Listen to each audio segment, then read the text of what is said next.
Well, I'm joined now by Alan Trench of the Constitution Unit at UCL, who's in London. Here we have Professor Drew Scott of Edinburgh University's Europa Institute and Professor John Curtis of Strathclyde University. Thank you all for joining us. Drew Scott, Mr Barroso's made his position pretty clear. Any new independent country would have to reapply to join the European Union. Is he right to say that? In my view, certainly not. I mean, the interesting institution that wasn't mentioned in your package was the court.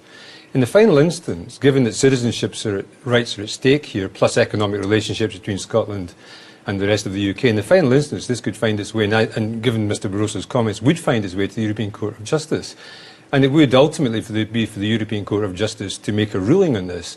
So Mr Barroso has not got the power to make this ruling. It's his opinion, and he will no doubt advise member states. But what I find peculiar is that we all accept, I think everybody who's looked at this at all accepts, there is no provision in the EU treaty for this. Therefore, there is no law.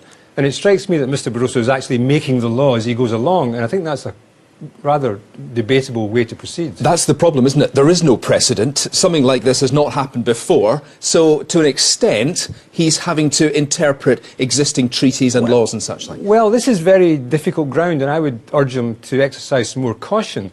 If you look at the situation of Germany, when Germany unified and the EU enlarged, now it's not a parallel, it's not an analogy, but there is an interesting observation that this was a constitutional conundrum facing the European Union, and we now know, as of last week's release of letters, that Mrs Thatcher was very much against this.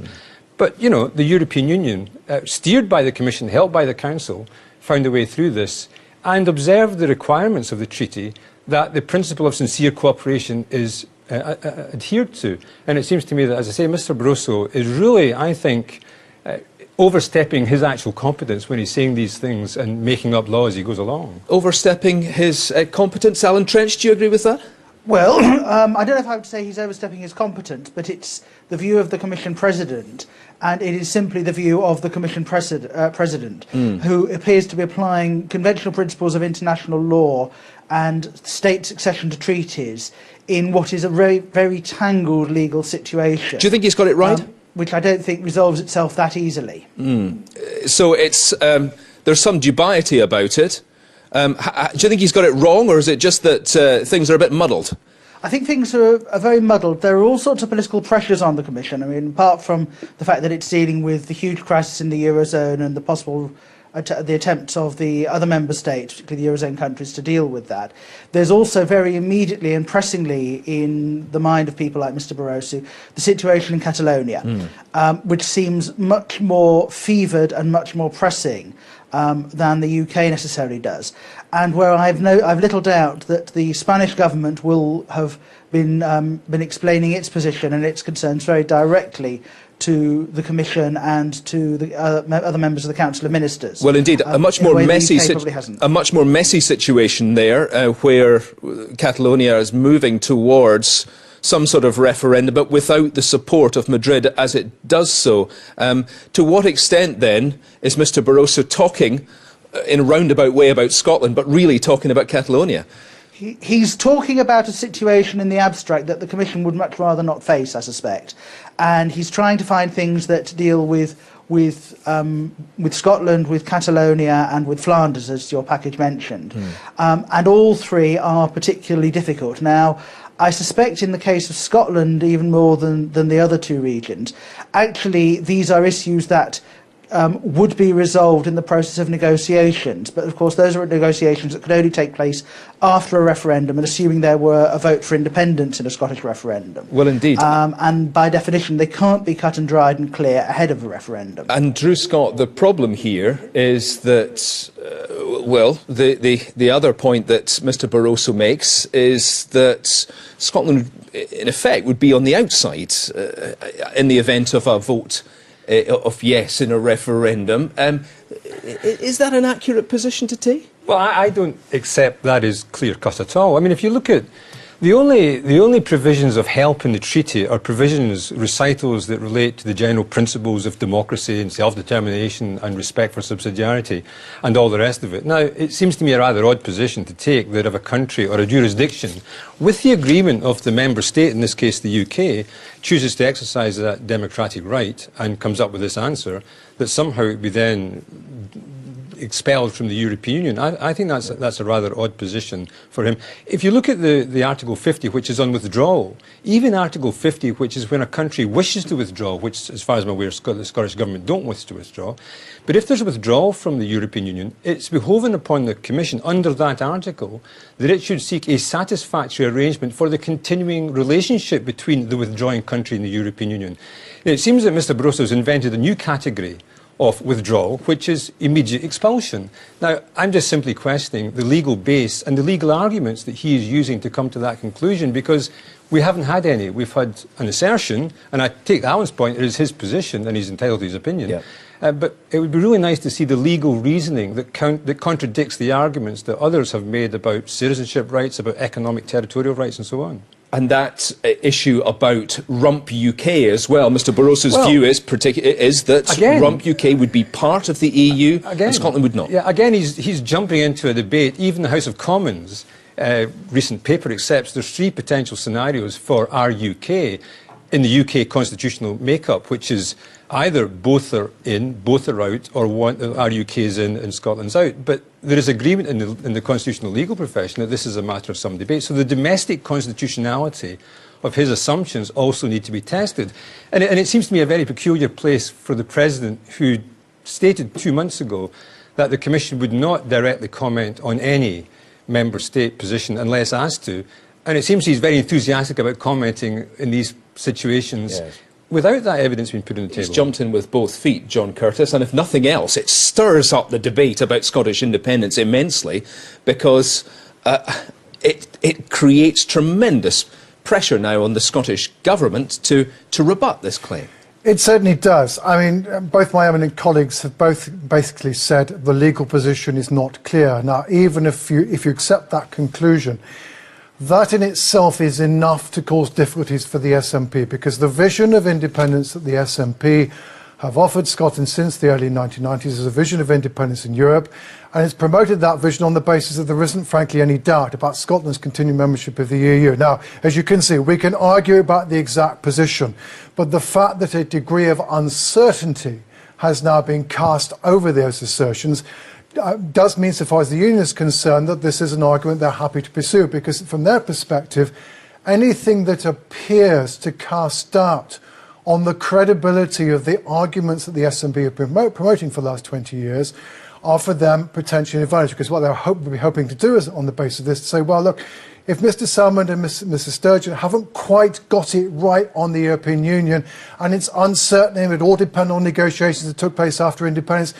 can you necessarily accept what they say with respect to other things? And as you saw Alistair Darling say in that clip, indeed, it's all adding to this, from the EU's perspective, of trying to come across the message, look, independence is uncertain, and is it a risk you want to take? So for the SNP, undoubtedly, the problem for them is not particularly the substance of the matter, it's the questioning of the casting doubt on whether or not they've necessarily told all the truth and laid out all the arguments with respect to this area. Well, indeed, Alan Trench, that being the case, we heard Alistair Darling there talking about how there would be a long, drawn-out negotiation, talking about membership of the euro potentially, the border controls and the like. In your view, do you think these issues are even relevant at this point, or are they genuine issues to discuss?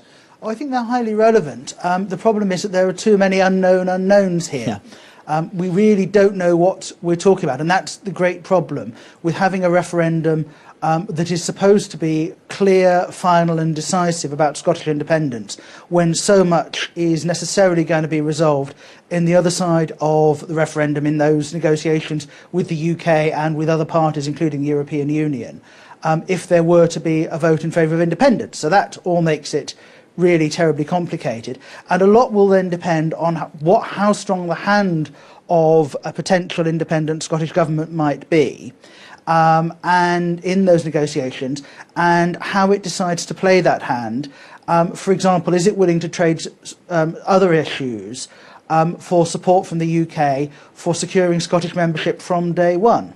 Okay, and Drew Scott, as far as this row today is concerned, Nicola Sturgeon has apparently written to the European Commission. She's tried to open some discussions with Mr Barroso. Can she expect a substantive reply from him? Well, I would certainly hope so. I mean, I think the kind of ex cathedra statements that President Barroso has been making recently do deserve some probing and some discussion. And I'm very delighted that that move has been made. Is he obliged, though, to have a discussion with her, a negotiation, bearing in mind that she's President Barroso not... will probably say that the EU is a child of the member states, but actually the EU is a child of the citizens of the European Union.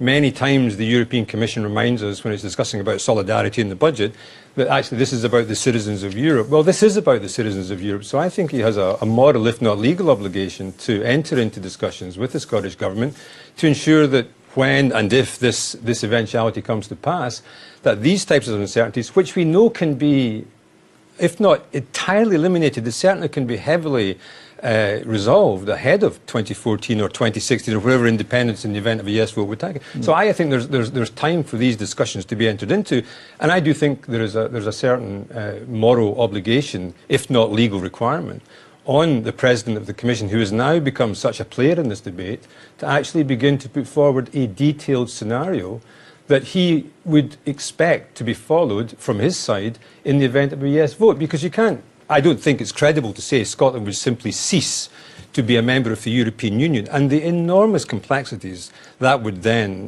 give rise to with trade, with citizens of other EU member states working here, with their rights, with our rights and so on. It's not a credible position that he is taking at the moment, in my view, and that requires conversation, discussion. And in the process of that, I hope some of these uncertainties on both sides would become clearer. John Curtis, these are the sort of uncertainties that Alex Salmond had hoped to avoid, wasn't it, by saying in terms that he had legal advice saying that, in effect, we were a shoo-in into Europe. It's not happening. Well, in truth, my view is that Mr Salmond never indicated that he had legal advice on the issue, and if he had indicated he had legal advice on the issue, he would indeed have contravened the ministerial code. But the truth is, I mean, I think a couple of observations. One is, of course, is that, you know, the SNP's insistence on the idea of independence in Europe was crafted at a time when the European Union was a much more popular institution, both in Scotland and the UK more generally, than it is now. And I think to that extent, at least, you know, we can argue at the end of the day how far the substance of this issue, as opposed to the credibility of the SNP, will matter. Because after all, the truth is the United Kingdom in general is having a debate about its European Union membership, and it's not entirely clear that voting for the Union is necessarily a guaranteed way of staying in the Union. I think the second observation to make, however, is that remember the idea of having a single referendum on this subject of independence, and that we would have the referendum and then we would have the negotiations, is one on which the SNP itself has always insisted. Arguably, you're seeing with some of this debate some of the disadvantages of that strategy from the nationalist point of view, as opposed to have gone down the alternative track, which would have had a referendum in advance of negotiations and another one afterwards, because it does mean that these questions of uncertainty are ones that potentially plague the SNP, whereas at the moment they cannot simply say, well, look, we'll hold the negotiations and then you can decide at the end whether or not indeed the deal is acceptable or not. Well, indeed. Alan Trench, you've looked at Spain. Quite obviously, they're looking to in Catalonia at least, they're looking to reassess their relationship with Spain itself and indeed with the EU. What John Curtis was saying there is quite right, isn't he? That there are certainly many uncertainties everywhere. I think the Catalonian situation is very different from that in Scotland. There is no agreement about whether there should be a referendum or some sort of consultation, which is the term now being used, what that form that might take, who would call it. One of the things that's been quite good about the way things have developed in the UK is that we have agreed ground rules for the way this formal constitutional debate is to take place. Well, there we must leave it. Gentlemen, thank you all very much indeed. Alan Trench, Drew Scott and John Curtis, thank you all.